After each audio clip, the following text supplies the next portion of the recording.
नवनवीन व्हिडिओ पाहण्यासाठी व आमच्या सोबत राहण्यासाठी चॅनलला सबस्क्राइब करायला विसरू नका।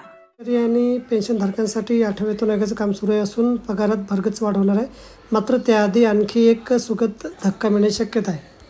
मार्च महिन्यातील महागाईच्या आकड्यानुसार आगामी काळात महागाई भत्त्यात 3% वाढ होण्याची दाट शक्यता वर्तवण्यात येत आहे। जरी वाढ मंजूर झाली तर सध्या असलेला 7% डी वाढून तो 63%वर पोहोचेल। कामगार ब्युरोच्या all India consumer price index for industrial वर्कर्सच्या ताज्या आकड्यानुसार मार्च 2024मध्ये इंडस्ट्रियल CPI 7.6 अंकाने वाढून 141.2वर पोहोचला आहे।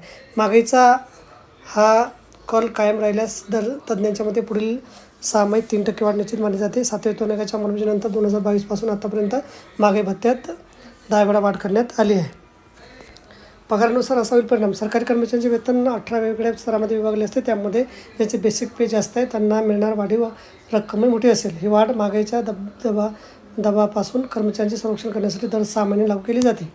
सरकार दर 10 वर्ष नवीन वेतन आयोग स्थापना करते। सध्या 8व्या वेतन आयोगानुसार हालचालींना वेग आला आहे। हा आयोग केवळ पगार आणि पेन्शनच नाही तर फिटमेंट फॅक्टर आणि इतर भत्त्यावर मोठे निर्णय घेईल। तर बघा, अशा प्रकारे अत्यंत महत्त्वाची माहिती आपण समजली. व्हिडिओसुद्धा आवडला असेल लाईक करा, शिकायला विसरू नका। धन्यवाद।